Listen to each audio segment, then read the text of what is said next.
얼마 전이었죠. 정치평론가 유시민 씨의 말 한마디가 여권 전체를 그야말로 뒤흔들어 놨습니다. 이른바 ABC론이라는 건데요. 이 영상이 놀랍게도 단 하루 만에 조회수가 200만을 훌쩍 넘겼습니다. 정말 엄청난 파급력이죠. 이게 얼마나 심각한 사안이었냐면요. 국무총리가 직접 그건 아니다 라고 반박하고 나섰고요. 현역 국회의원들은 일주일 넘게 이걸로 논쟁을 벌였습니다. 한쪽에선 유시민이 또 편가르게 한다고 비판하고 다른 쪽에선 뼈 때리는 말을 하니까 찔리는 거다 이렇게 옹호합니다. 그런데요. 사실 양쪽 다 핵심을 좀 비껴가고 있어요.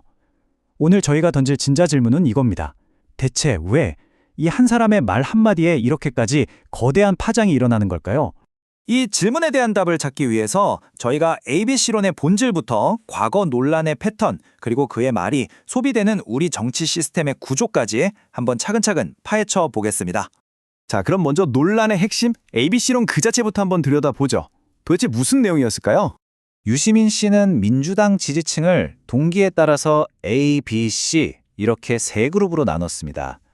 A는 가치를 중요하게 생각하는 핵심 지지층, B는 이익을 우선시하는 그룹, 그리고 C는 이 둘의 교집합, 그러니까 합리적인 지지층이라는 거죠.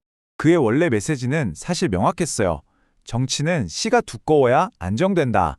가치와 실용성을 모두 갖춘 지지층을 넓히자는, 어떻게 보면 아주 당연한 주장이었죠. 근데 현실은 완전히 다른 방향으로 흘러갔습니다. 씨를 키우자는 제안은 온데간데 없이 배신할 가능성이 있는 B가 도대체 누구냐? 이걸 찾아내는 일종의 마녀사냥으로 변질되어 버린 겁니다. 여권 내부의 반응은 정말 격렬했습니다. 국무총리는 공개적으로 통합을 강조하면서 이 이론을 비판했고요. 한준호, 김영진 의원 같은 경우는 이런 식의 구분 자체가 불필요하고 부적절하다 이렇게 강한 불쾌감을 드러냈죠. 자, 그러니까 핵심은 이겁니다. 이 분열, 과연 유시민이라는 한 사람이 만들어낸 걸까요? 아니면 당 안에 이미 존재하던 균열에 그가 그냥 ABC라는 이름만 딱 붙여준 걸까요? 사실 이런 논란의 패턴 이번이 처음이 아닙니다. 대선 직전에 있었던 설란영 씨 관련 발언에서도 거의 똑같은 구조를 우리가 발견할 수 있거든요. 이 논란을 제대로 이해하려면 당시 언론 보도에서는 종종 생략됐던 맥락을 먼저 복원해 볼 필요가 있습니다. 모든 일에는 순서가 있었으니까요. 자, 여기서 정말 흥미로운 지점이 바로 이 한마디, 제정신이 아니다입니다. 이건 분석의 언어가 아니라 지극히 감정적인 판단이죠. 그리고 바로 이 표현 하나가 그의 논리적인 비판이 담고 있던 전체 맥락을 완전히 집어삼켜버렸습니다. 이 감정적인 표현은 상대 진영에게는 정말 완벽한 공격 무기를 쥐어준 셈이 됐습니다.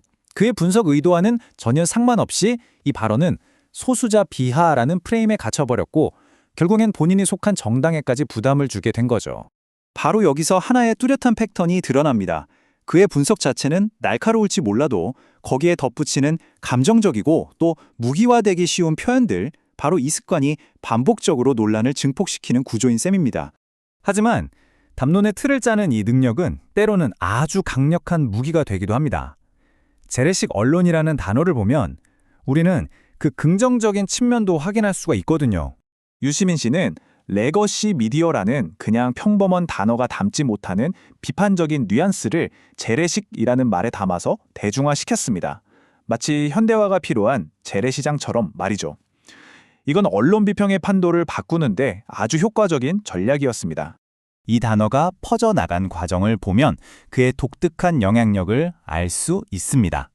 이미 있던 아이디어를 수면 위로 끌어올려서 국가 최고 지도자의 입에 오르내리는 정치적인 의제로 만들어버리는 힘 말이죠. 하지만 주간 경향의 분석처럼 이렇게 강력한 프레임 설정에는 대가가 따릅니다. 복잡한 현실을 선과악 혹은 낡은 것과 새로운 것이라는 단순한 이분법으로 축소시켜버릴 위험을 안고 있다는 거죠. 이 모든 분석은 결국 우리를 처음의 질문으로 되돌려 놓습니다.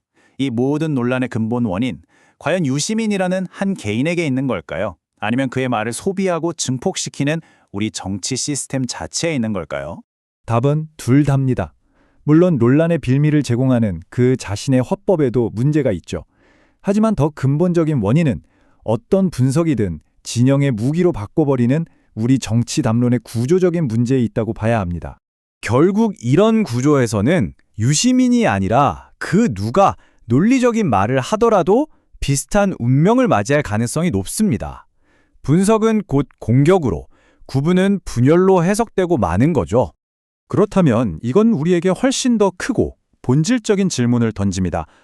우리 정치에서 지적인 논쟁은 과연 어떤 역할을 해야 하는 걸까요? 아니, 설 자리가 있기는 한 걸까요? 이 거대한 질문에 대한 답은 저희가 다음 분석을 통해 한번 찾아가 보도록 하겠습니다.